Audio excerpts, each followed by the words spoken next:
क्या होता है जब एक कॉइन में किसी दुष्ट आत्मा को कैद किया जाता है। फिर कुछ दशकों बाद जब वो कॉइन किसी इंसान के हाथ लग जाता है, क्या फिर से वो आत्मा अपनी दहशत दिखाएगी? जानने के लिए आज के वीडियो को पूरा जरूर देखें। अगर मेरे चैनल पे आप नए हो तो चैनल को सब्सक्राइब कर मुझे सपोर्ट जरूर करें। आज जिस मूवी को मैं एक्सप्लेन करने वाली हूँ उसका नाम है पुछंडी। ये मलेशिया में शूट हुई तमिल लैंग्वेज ओरिजिन फिल्म है। पुछंडी इस वर्ड का मीनिंग है डराने वाला शैतान। तो चलिए बिना किसी डर के बढ़ते हैं आगे। मूवी की शुरुआत मलेशिया के एक फेमस पिकनिक स्पॉट पर होती है, जहां मुरुगन नाम का एक राइटर कुछ रियल हॉरर इंसिडेंट को खोजने में लगा होता है।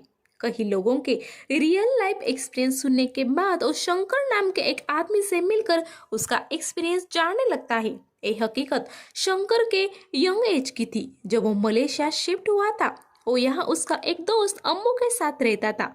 अम्बू का एक पुराना दोस्त गुरु भी उनके घर कभी कभार आया करता था। अम्बू यूनिक एंटिक चीजें जमा कर उसे बेचने का काम करता था और वो हैंडीकैप था। शंकर स्नैक स्टॉल चलाता था, वही गुरु टूरिस्ट गाइड था। एक रात वो अपने रिलैक्स टाइम में भूतों के बारे में बात करने लगते हैं। तब अम्बू उन्हें बोलता है, क्यों ना हम किसी आत्मा को बुलाए। फिर वो स्पिरिट ऑफ द कॉइन एक गेम खेलने लगते हैं। शुरुआत में तो उन्हें किसी आत्मा से रिस्पॉन्स नहीं मिलता, जिसके बाद अम्बू को याद आता है कि कुछ सालों पहले उसको एक कॉइन किसी ने बेचा था। तब उसने बोला था कि इसमें आत्मा बसी है। अम्बू उसी कॉइन को अब बोर्ड पर रखकर अपने खून का एक बूंदी उस पर लगा देता है। उसे लगता है कि अगर इस कॉइन में कोई आत्मा होगी तो खून को टेस्ट कर शायद वो एक्टिवेट हो जाए। होता भी कुछ वैसे ही है और एक आत्मा उन लोगों से कनेक्ट हो जाती है जो खुद का नाम अमृता बताती है। साथ ही कॉलेज के लास्ट ईयर दौरान पानी में डूबने से मौत हो गई ये भी बताती है। अम्बू और शंकर तो इस बात से कन्विंस हो जाते हैं, मगर गुरु उस आत्मा को कुछ ऐसी बात बताने बोलता है जो एक राज हो। फिर वो आत्मा बोर्ड पर कॉइन घुमाकर बताती है कि गुरु ने इस घर में अम्बू के परमिशन सिवाय एक पी लेटर से शुरू होने वाले लड़की संग मजे किए हैं। ये जानकर गुरु की बोलती बंद हो जाती है और वो अपने हाथ में से गिलास उस बोर्ड पर गुस्से से फेंक देता है, जिससे सिलसिला खत्म हो जाता है।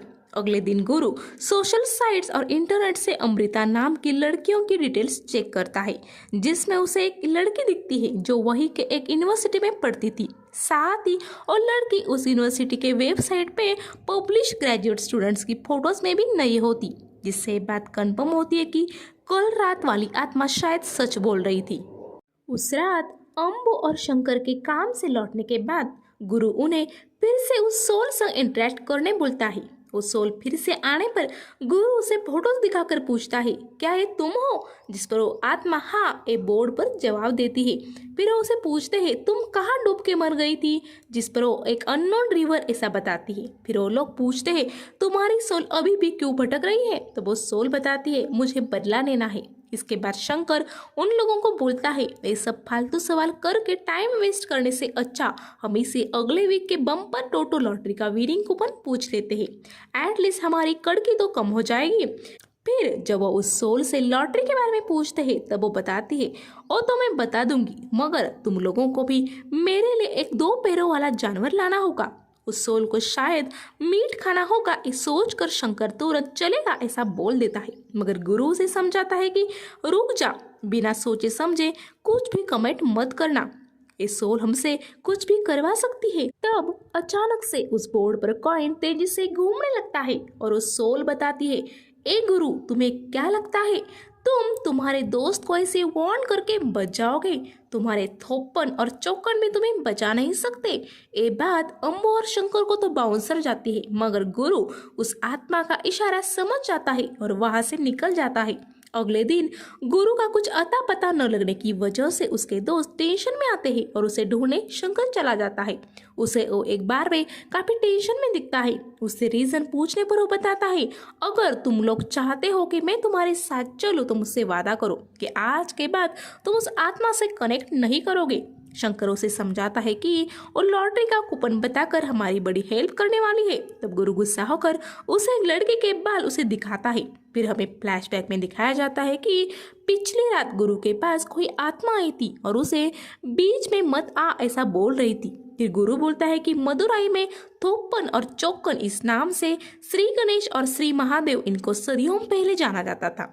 ये अमृता मुझे कोई मामूली आत्मा नहीं लग रही। फिर शंकर उसे जैसे तैसे समझाकर घर ले आता है।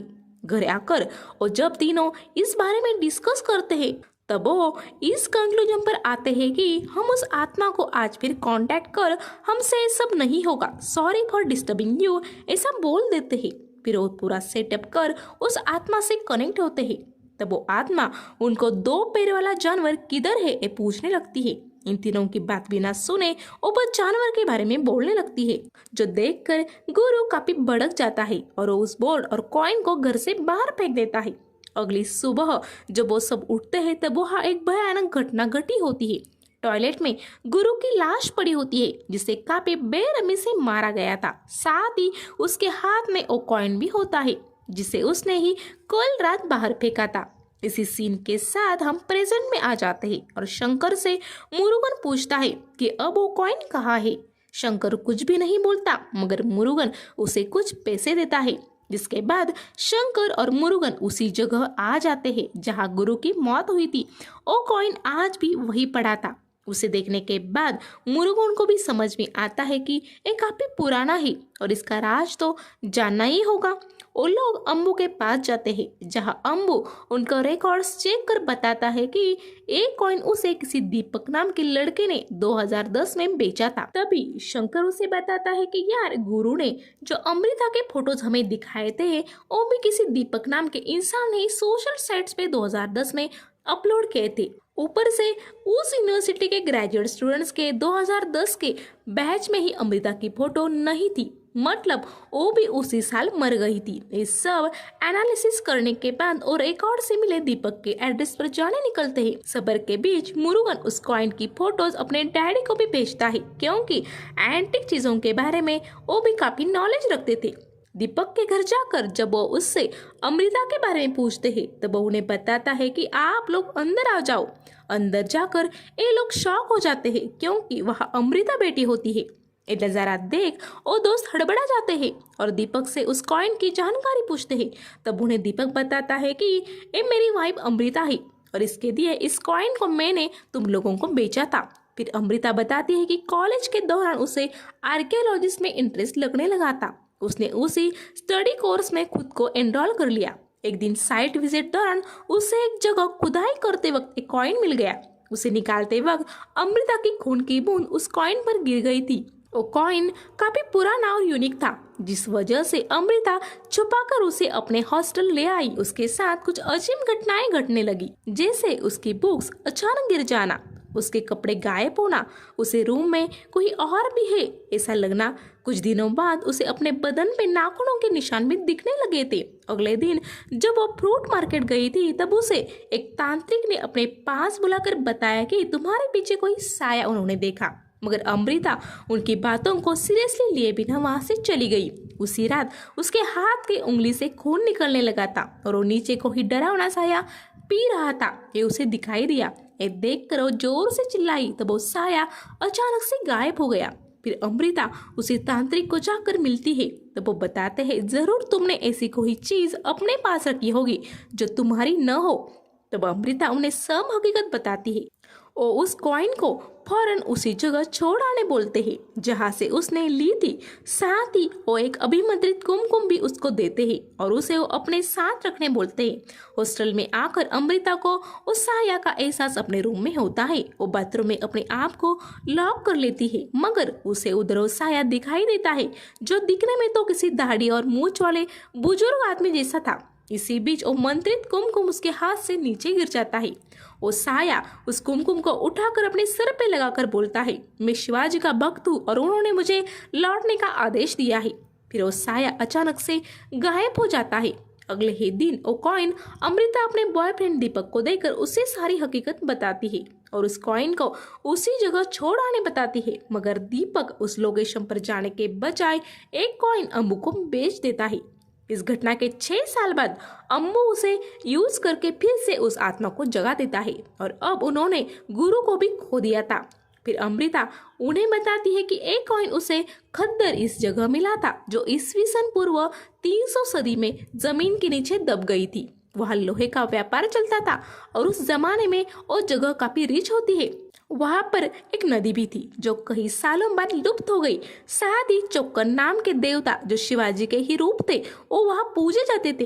ये सब सुनकर वो तीनों अमृता को बताते हैं कि वो आत्मा भी किसी अननोन नदी में डूबने की वजह से मरने के बारे में बता रही थी। इसी बीच मुरुगन के डैडी उसे कॉल कर बताते हैं कि वो कॉइन 1800 साल पुराना होगा जिसके पीछे 2 मछलियां और दूसरे साइड शिवाजी का चित्र है। एक कॉइन काफी ताकतवर हो सकता है, बेहतर होगा तुम लोग इसे इसके ओरिजिनल जगह पे छोड़ाओ। अमृता भी बोलती है उसे भी ओमांत्रिक ने इस कॉइन को ओरिजिनल जगह पे छोड़ने के लिए बोला था। फिर वो सब उस जगह चले जाते हैं। वहां जाकर अमृता उस कॉइन को अपने हाथों से उसी जगह गाड़ देती है जहां से उसने वो लिया था। मगर वहां से निकलते वक्त वो तीनों लोग कुछ बहाना बनाकर वहीं रुक जाते हैं और अमृता अपने पति संग लौट आती है। मुरुगन की क्यूरियोसिटी जग जाती है और वो उस जगह की खुदाई करने लगता है। उसे दोनों रोकने की रिक्वेस्ट करते हैं मगर उसे अपने प्रोफेशन के लिए ऐसी ही स्टोरीज की जरूरत होती है। खुदाई करने पर उसे वहाँ एक स्केलेटन बंधी हुई हालत में दिखता है जो काफी ताजा लग रहा था। उसे देखकर ऐसा लगता था कि शायद वो कुछ सालों पहले ही यहाँ दफनाया हो। इसी बीच अम्बू अपने पास वाले स्टिक से मुरुगन पर हमला करने लगता है।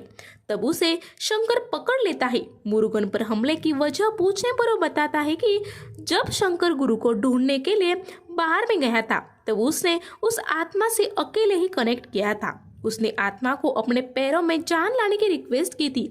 आत्मा ने कुछ समय के लिए उसे खड़ा भी कर दिया था मगर वो 2 पैरों वाले जानवर की मांग कर रही थी। इतने में तुम लोग लौट आए और मैंने बोर्ड को छुपा दिया।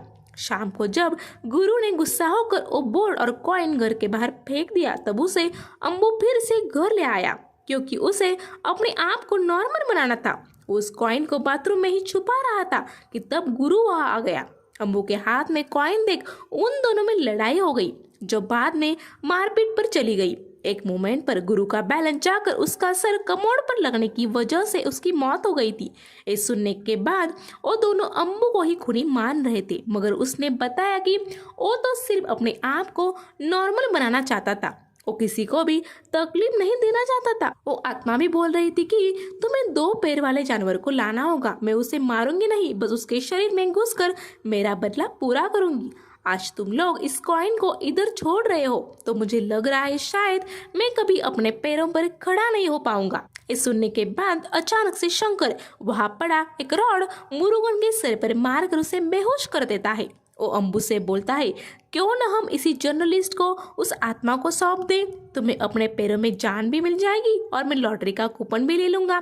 फिर अम्बू भी मान जाता है और उसे बताता है हम पहले इसे उस स्केलेटन के बाजू में सुला देते हैं फिर उस बंदे स्केलेटन को खोल देंगे। ऐसा करने के बाद उन्हें वहाँ वही परछाई दिखने लगती है जो अमृता को भी दिखी थी। वो साया इन दोनों से पूछता है 2 पैर वाला इंसान किधर है तो वो दोनों मुरुगन की तरफ इशारा कर देते हैं। जब ये लोग उस आत्मा से पूछते हैं तुम कौन हो तब वो बताता है कि मुझे 1200 साल पहले बेरहमी से मारा था क्योंकि हम शिवाजी के उपासक थे। हमारे बॉडीज को लोहे की जंजीर और रॉड से बांधकर इस नदी में फेंका गया था मगर मेरा खून इस कॉइन पर गिर गया जिसके जरिए मेरी आत्मा भी इसमें चली गई।